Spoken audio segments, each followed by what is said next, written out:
Hello everyone, welcome to ILF, International Language Foundation. Introduce me, my name is Ianatul Afifa, and you can call me Miss Afifa. In this video, we are going to talk about Introduction to TOEFL. So, pada hari ini, kita akan belajar tentang apa sih TOEFL itu, jenis-jenis TOEFL, format penilaiannya, serta tips dan trik dalam mengerjakan TOEFL. So, are you ready guys? Let's check it out. Apa sih TOEFL itu? Well, TOEFL adalah singkatan dari Test of English as a Foreign Language. Kalau kita biasa menyebutnya, tes bahasa Inggris sebagai bahasa asing. Tes ini dilakukan sebagai cara untuk mengukur kemampuan bahasa Inggris seseorang, di mana bahasa Inggris bukan sebagai bahasa aslinya, tetapi sebagai bahasa asing yang sedang dipelajari.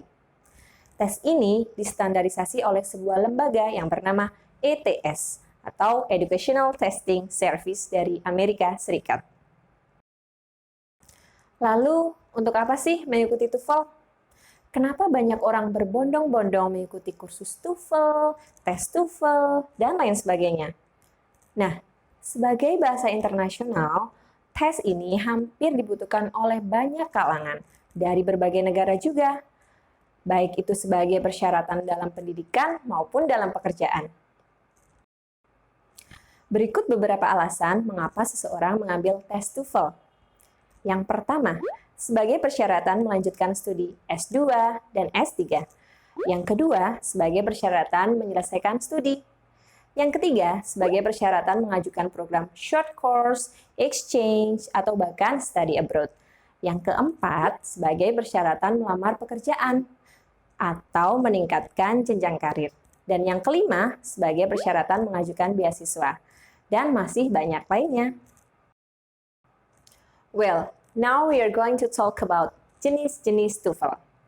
Umumnya, ada 3 jenis TOEFL yang dikeluarkan oleh ETS atau Educational Testing Service dari Amerika Serikat.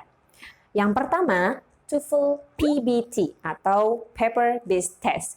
Yang kedua, TOEFL CBT atau Computer Based Test. Yang ketiga, TOEFL IBT atau Internet Based Test. Okay, let's talk about TOEFL PBT. TOEFL PBT atau Paper Based Test adalah jenis tes yang paling umum di Indonesia, atau sering dikenal dengan TOEFL ITP, Institutional Testing Program. Tes ini terdiri dari lembar soal dan lembar jawaban yang harus diisi dengan menggunakan pensil 2B. Bentuk soalnya berupa pilihan ganda, dengan materi yang diuji terdiri dari listening, structure, dan reading. Durasi tes ini kurang lebih 2 jam, dengan total soal berjumlah 140 dan rentang skor antara 310 hingga 667. Untuk dapat mengikuti tes TOEFL ini, biaya yang harus dikeluarkan mencapai 450 hingga 500 ribu rupiah. Tentu, biaya ini lebih terjangkau jika dibandingkan dengan 2 jenis TOEFL lainnya. Nah, kalian bisa mengambil tes TOEFL ini di berbagai lembaga pengembangan bahasa di Indonesia yang bekerja sama dengan ETS. The second one, TOEFL CBT, Computer Based Test. Seperti namanya, CBT adalah tes TOEFL yang menggunakan media komputer. Berbeda dengan PBT, materi yang diuji adalah listening, reading, structure, dan writing. Nah, peserta mengerjakannya melalui sebuah software yang telah terinstal di dalam komputer. Untuk tes CBT, kalian harus lebih cermat ya, karena kalian tidak bisa kembali pada pertanyaan yang terlewat. Tentang skor dalam tes TOEFL ini adalah 30 hingga 300, dengan durasi pengerjaannya 2 hingga 2,5 jam. Sayangnya, TOEFL CBT ini kurang diminati oleh masyarakat Indonesia. Kenapa ya? Ini karena di Indonesia masih populer dengan TOEFL PBT atau TOEFL ITP, Institutional Testing Program. Last but not least, TOEFL IBT, Internet Based Test. TOEFL IBT adalah the next generation of TOEFL CBT. Kenapa? Karena TOEFL IBT adalah TOEFL yang menggunakan media komputer yang terkoneksi dengan jaringan internet. TOEFL ini terdiri dari materi listening, reading, speaking, dan writing. Tentu durasi pengerjaannya pun lebih lama, yakni 4 hingga 5 jam. Skor penilaiannya dimulai dari 0 hingga 120. Berbeda sekali bukan dengan TOEFL PBT dan CBT?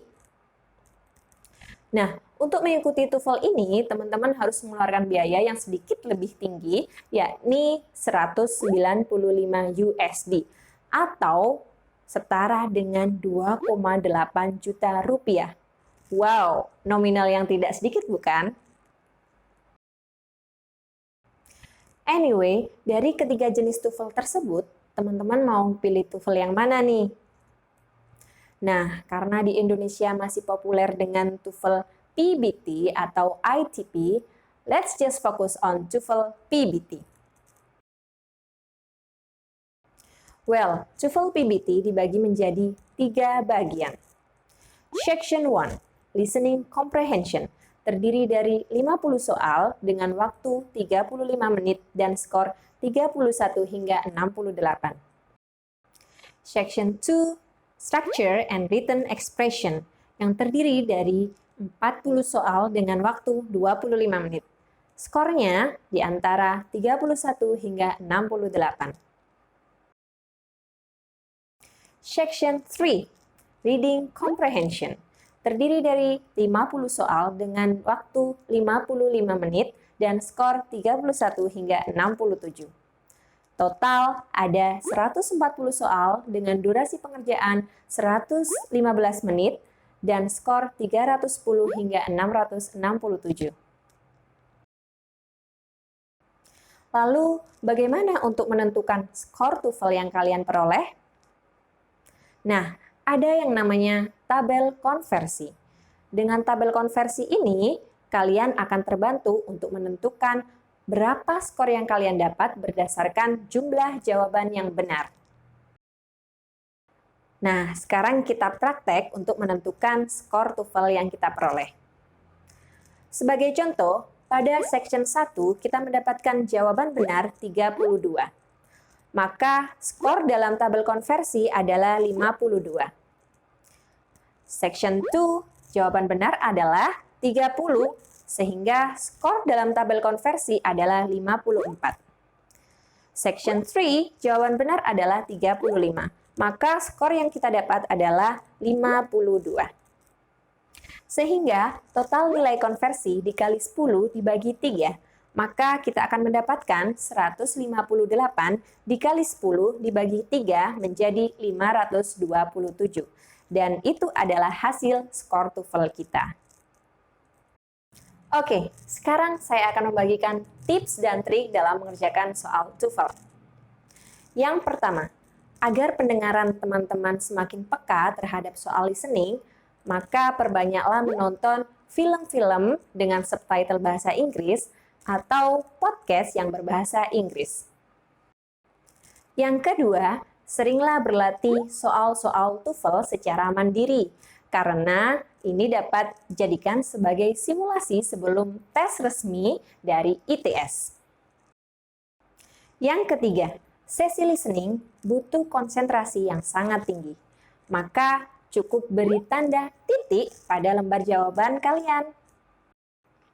Yang keempat, untuk sesi reading, bacalah soal terlebih dahulu agar waktu kalian lebih efisien, karena kalian lebih tahu pada paragraf mana kalian akan menemukan jawaban tersebut.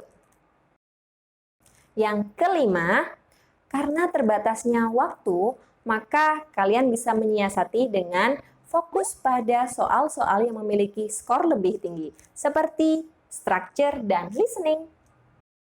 Yang keenam, gunakan skala prioritas. Skip soal-soal yang terlalu sulit untuk dikerjakan, move on pada soal yang lebih mudah. Cila, move on.